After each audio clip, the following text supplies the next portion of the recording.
Hai, Ricky di sini. Beberapa waktu yang lalu kita mengalami sedikit masalah. HP istri saya crash dan semua nomor-nomor teleponnya yang ada di dalamnya hilang semua. Termasuk daftar kontak tukang AC yang biasa kami minta untuk servis rutin. Nah, kami ah kami pikir udahlah, kami tunggu saja dulu, siapa tahu nanti ketemu nomornya. Kami cari-cari nggak ada. Lama-lama AC kami mulai panas dan akhirnya kami cari-cari nomor tukang AC. Kami ketemu sebuah nomor lama. Kemudian kami panggil orangnya. Kami udah nggak ingat orang itu. Dia datang, dia cuci beberapa AC kami, lalu sudah selesai. Hanya dalam beberapa waktu, mungkin sekitar 2 minggu sampai 1 bulan, AC kami satu-satu mulai bermasalah. Ada yang panas, ada yang sama sekali tidak mengeluarkan angin. Otomatis kami panggil lagi orang tersebut. Lalu orang tersebut kasih diagnosa. Wah, Pak, ini berat, Pak.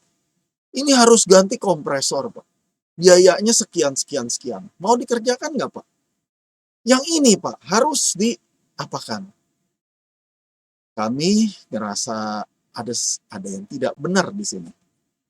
Kemudian kami bilang, tolong dibikin jadi dingin aja untuk sementara. Oh, ganti freon, Pak. Oke, nggak apa-apa, ganti freon aja.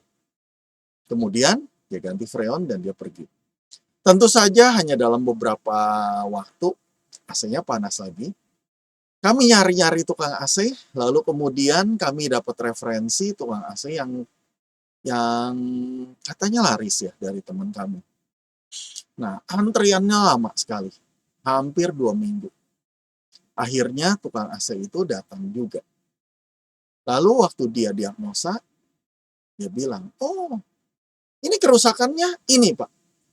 Ternyata kerusakannya cuma kecil, cuma ganti barang kecil sekali. Nah, akhirnya ya udah ganti, sebentar nyala. Nah, kemudian saya cek-cek di rekod kami, ternyata tukang AC yang pertama tadi pernah dipanggil di kantor kami, lalu kemudian habis itu AC di kantor rusak. Jadi saya simpulkan tukang AC yang pertama tadi itu punya satu kemampuan ajaib, saudara.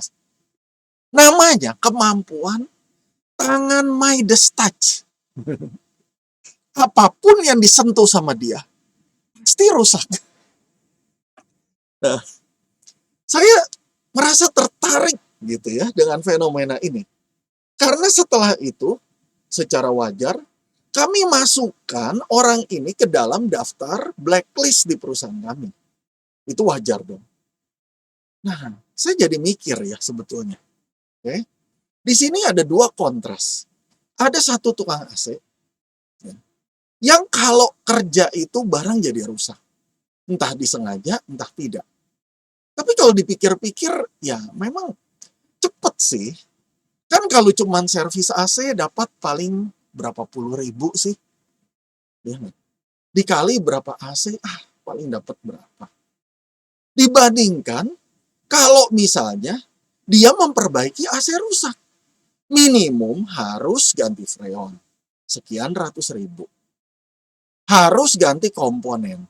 Sekian ratus ribu atau sekian juta. Ditambah ongkos pasang. Belum lagi habis itu rusak lagi. Dipanggil lagi. Servis lagi. Terus. Berkali-kali. Sampai akhirnya dulu kami pernah ngalamin sama tukang AC lain.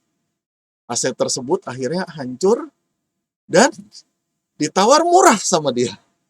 Diminta malah waktu itu. Waktu kami nggak kasih dia marah. Itu kami pernah ngalamin. Jadi di lain pihak ada tukang AC ya yang kerjanya bagus, begitu laris sehingga mau ngantri aja susah. Nah, sehingga lama sekali gitu misalnya. Nah, kami tuh mikir, kenapa ada orang ya yang cuman mau ya sebentar aja, tapi ada orang yang memang lebih memikirkan untuk bisnis jangka panjang. Nah, di sini kami melihat ada fenomena, saudara. Mungkin saya berani yakin tukang AC yang nomor satu itu mungkin punya langganan satu atau dua, tapi karena digitu kan mungkin sebentaran hilang. Jadi dia harus cari klien terus, lalu klien tersebut harus diperlakukan sama. Dia harus cari terus. Berbeda dengan klien yang satu, dia tukang AC yang satu. Dia nggak pusing dengan klien. Dia pusing untuk mengerjakan order yang ada. Karena begitu banyak. Jadi di lain pihak, satu orang kebanjiran order. Satu di lain pihak, yang satu sama sekali tidak dapat order. Sehingga kalau dapat order, langsung dikerjakan. Nah, apa yang kita bisa pelajari di sini? Di sini, Pak, saya sebut fenomena ini sebagai crowding out effect, Pak. Di mana orang-orang yang kerjanya benar, ya, itu akan kebanjiran, tapi orang yang kerjanya nggak benar, ya, kekeringan.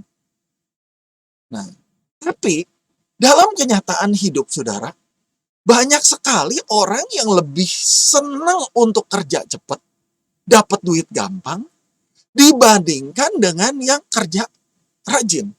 Saya nggak bilang semua tukang AC begitu, enggak. Nyatanya ada tukang AC yang sangat komited. Tapi terus terang kalau dipikir-pikir memang lama, saudara. Servis AC 5 AC cuma dapat berapa? Ya, lama sekali. Sedangkan kalau yang satu tadi cepat. Jadi kesimpulannya di sini, saudara, pilihannya sebenarnya di konsep berpikirnya. Yang satu itu lebih senang dengan cara gampang, cari uang cepat, cepat kaya. Kalau sudah kaya, bisa show off. Yang lain, itu memilih jalan yang susah. Lewat serving, melayani orang lain. Tapi upahnya memang jangka panjang. Tapi berkelanjutan. Nah, begitu juga dengan kehidupan kita, saudara-saudara. Reputasi itu adalah salah satu hal yang perlu kita pertimbangkan untuk dijaga. Saudara bisa di dalam kehidupan, ya mungkin saudara bekerja atau saudara bisnis. Kalau kerja kan otomatis ada employer Anda, perusahaan Anda. Kalau Anda bisnis, ada klien Anda. Anda bisa shortcut. Kasih kerjaan asal-asalan, kasih barang jelek, atau Anda melakukan segala sesuatu supaya cepat kaya. Anda curangi, itu pilihan Anda. Tapi cepat atau lambat, saudara, akan ada akibatnya. Di mana sekali saudara sampai ketahuan sama orang lain, maka reputasi saudara akan langsung rusak. Sekali reputasi rusak, saudara, itu mengembalikannya sangat sulit. Apalagi di zaman sekarang adalah zaman medsos. Kalau saudara melakukan sesuatu, dan kemudian ada orang yang posting misalnya, dan dibaca orang seluruh dunia. Misalkan ada kejadian rumah makan yang mengenakan harga ajaib gitu ya, pada orang yang datang makan ke situ. Padahal makannya cuman es kelapa muda dan juga teh manis dan nasi. Tapi bisa kena biaya sampai selangit. Nah, tentu orang-orang seperti itu merasa kecewa dan posting. Dan akhirnya orang menyingkir dari orang-orang seperti itu. Nah, pilihan ada di tangan Anda. Kalau Anda ingin bisnis Anda berkesinambungan, Anda harus paham bahwa orang meminta jasa Anda karena dia membutuhkan. Kalau Anda bisa memberikan lebih daripada yang diharapkan, atau minimum sesuai yang diharapkan oleh dia akan kembali lagi ke Anda. Anda nggak usah terlalu takut dengan pesaing. Dan lama-lama bisnis Anda akan berkembang dan akhirnya Anda bisa mendapatkan lebih daripada sekedar Anda pakai strategi sekali gebuk, makan enak kenyang. Jadi, kita semua, kita harus membangun etika dalam berbisnis kita supaya bisnis kita bisa langgeng, supaya pekerjaan kita langgeng dan karir kita meningkat. Saya Ricky Iksan, semoga ini memberi manfaat bagi kita semua. Terima kasih.